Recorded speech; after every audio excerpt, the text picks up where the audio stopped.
We've come up just over 155 now in the breast, and you can see how much beautiful browning we got just in those last 10 degrees. We're right around the 2-hour mark now, and this is ready to come off.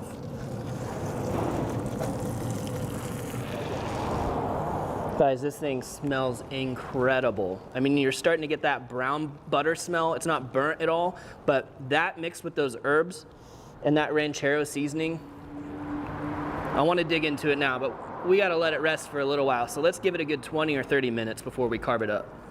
So to take this thing apart, we're going to go that flap of skin right in between the breasts. That's all that's holding that together. And you've got that entire leg and thigh comes right off. Now we want to take that piece apart. We're going to come right in between the two. We use a little pressure to pop that joint. Easy. And then right around the joint, we've separated the thigh from the leg. Now the dark meat can be pulled from the thighs for chunks, or just for presentation, you can put it out whole for now. So now we're left with the breasts and the wings. I'm gonna go ahead and cut these wings off of here. We're just gonna work right around the edge, and like everything else, there's a ball joint where they're connected. So you're gonna find that, pop it, and then remove the wing. Wing tips you can discard, but there's some good meat on those wings. So now we're left with our breasts, and if you want, you can go ahead and slice these right off of the rib cage. We've gotten rid of that wishbone, so we're able to slice all the way down through there, and you can see where all of our herb butter has gathered underneath the skin there, and that is just super juicy in the middle. Now alternatively, you can just take the entire piece of meat off of the bone and get a little bit cleaner slice at it.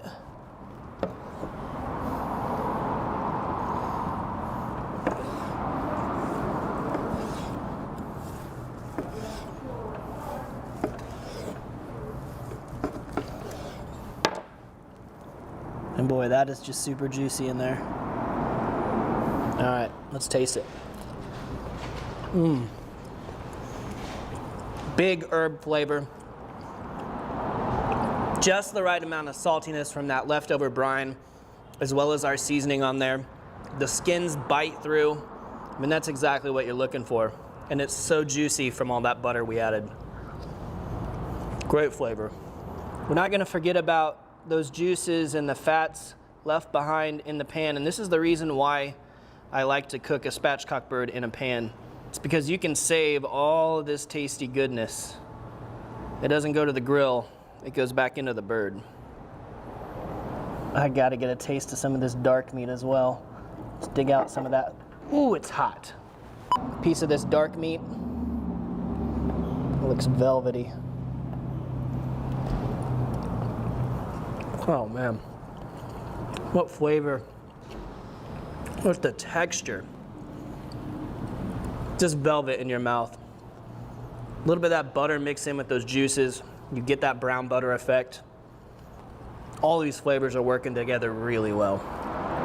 Well, thank you guys so much for watching. Be sure to check out atbbq.com or the link in the video description down below to get your hands on one of these turkey kits and make this for yourself.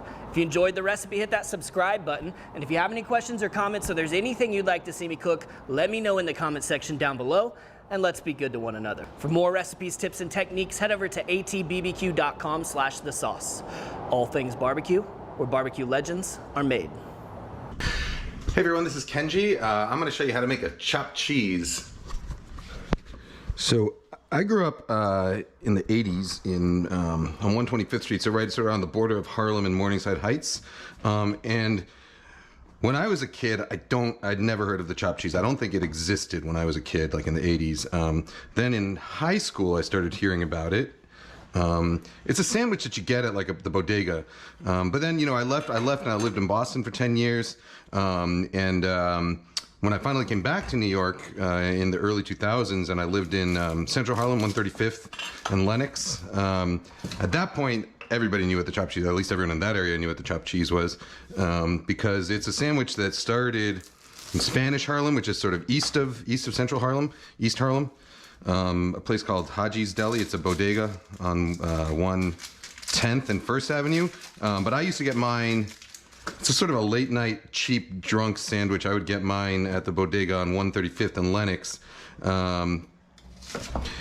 It's basically a chopped up hamburger on a hero. A hero is like what you'd call like a sub roll in New York. Although you could also get it on a Kaiser roll, and I would usually get it on a Kaiser roll just because I preferred that Kaiser roll, or hard roll as you could also call it. All right, so I'm starting with some onion here. Oh, by the way, I'm in a new kitchen right now. This is a sort of temporary kitchen. We're moving, so if you see any videos in my old kitchen, those are old videos that are